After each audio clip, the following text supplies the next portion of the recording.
Good morning সবাইকে। High, আমি প্রিয় and welcome to my channel. তো আজ আমি তোমাদের সাথে শেয়ার করব আমার কিছু রান্না পুজোর গল্প। তো আমাদের বাড়িতে ছিল ইচ্ছা রান্না, আর সেই জন্যই সকাল সকাল ঘুম থেকে উঠে দেখতে বেরিয়ে পড়লাম যে মা কী কী বাজার করে নিয়ে এসছে মাছের। তো চলো তোমাদেরকেও দেখাই। ছবি তুলবি, ব্লগ বানাতে হবে তো। দেখাও। এই তো তুমি দেখালে ব্যাগে দেখাবো, বার করে দেখাবো। তো ব্যাগের ভেতর ছিল বেসিক্যালি রুই আর কাতলাই। তো সেইগুলোই মা কেটে ধুয়ে পরিষ্কার করে রাখছিল, আমিও মাকে একটু হেল্প করছিলাম। হেল্পের থেকে বেশি আমি মাকে বকাচ্ছিলাম। তো এদিকে মা মাছগুলো কেটে নিচ্ছে, আর অন্যদিকে আমি দেখছিলাম আমাদের গাছে কটা লেবু হয়েছে।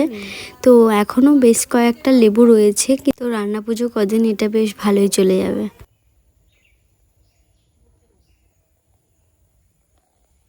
হ্যালো, আমরা কি করব আজ? আমাদের রান্না পুজো।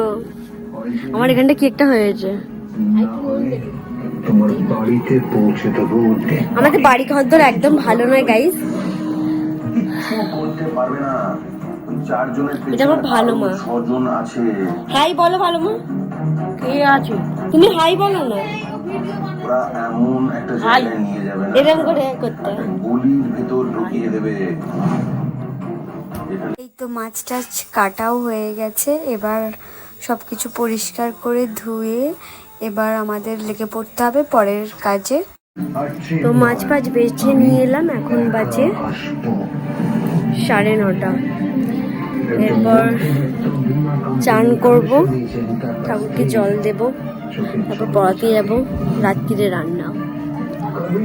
হ্যাঁ, পড়াতে তো যেতেই হবে। তো বিকালে দেখলাম মা আনাজ টানাজ নিয়ে বসে পড়েছে, সব যা যা লাগবে ভাজাভুজির জন্য সব কিছু মোটামুটি কাটা রেডি। এরপর আমাদেরকে এগুলো সব ধুয়ে তারপরে চান করে কলসিতে জল ভরে নিয়ে আসতে হবে। তো এখানে ধোয়াও মোটামুটি সব হয়ে গেছে, আর জল তোলা তো সব কিছু রেডি, খালি কলসিটাতে করে জল নিয়ে আসলেই সব কিছু কমপ্লিট হয়ে যাবে।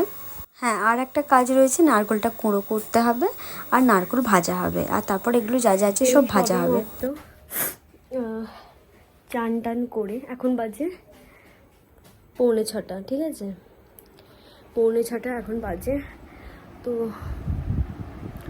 চান টান করে আমি ফ্রেশ হয়ে এই সব আনাজগুলো বাইরে মেলে দিলাম, জল ফল তোলা হয়ে গেছে। এরপর হবে রান্না, এখনও অনেক কাজ আছে। এরপর নারকেল কুড়ো করতে হবে। আমি একটা শাড়ি পরবো ভেবেছি। তো এই যে এটা আমি শাড়ি টাড়ি পরে একদম রেডি হয়ে নারকেল কুড়তে বসে গেছি। আর এটা শুধু নারকেল কুড়ো আর নারকেল ভাজা হয়। তো অন্যদিকে ঠাকুরের উনুনটাও জ্বেলে দিয়েছে ভালো মা, আর এখানে মানে প্যাকাটি দিয়েই জ্বালতে হয়। তো আর পিতলের হাঁড়িতে রান্না করতে হয়, তো আমরা তাই করছিলাম। আর এখানে যা যা লাগে সব কিছু মা জোগাড় করে দিচ্ছে। এইসব সবজি আমরা রান্না করব তার প্রত্যেকটা দিয়েই এখানে ঠাকুরকে দিতে হয়। দেখতে দেখতে ভাতটাও হয়ে গেছে। আজ আমাদের পিতলের হাঁড়িতেই রান্না হয়েছে।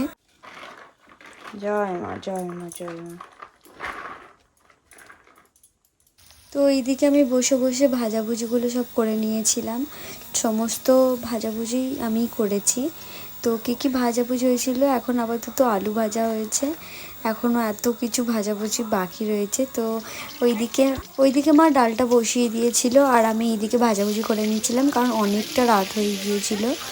আর আমাদের মানে এই যে রান্না পুজোতে কোনো মশলা ইউজ হয় না, তো খালি এই যে লঙ্কা আর তেজপাতা আর হচ্ছে একটা জিরের একটা পেস্ট, ব্যাস, জিরে আর আদার পেস্ট, ব্যাস এইটুকু দিয়েই ডালটা হবে। আর তো এইদিকে আমার ভাজাভুজিও সব কমপ্লিট হয়ে গেছে, ছাইটাও করে ফেলেছি আমি। তো সবই মোটামুটি হয়ে গেছে, আর রাতটাও খুবই হয়ে গেছিলো। আমি জামা কাপড় ছেড়ে ফেললাম, কারণ আর শাড়ি পরে থাকা যাচ্ছে না।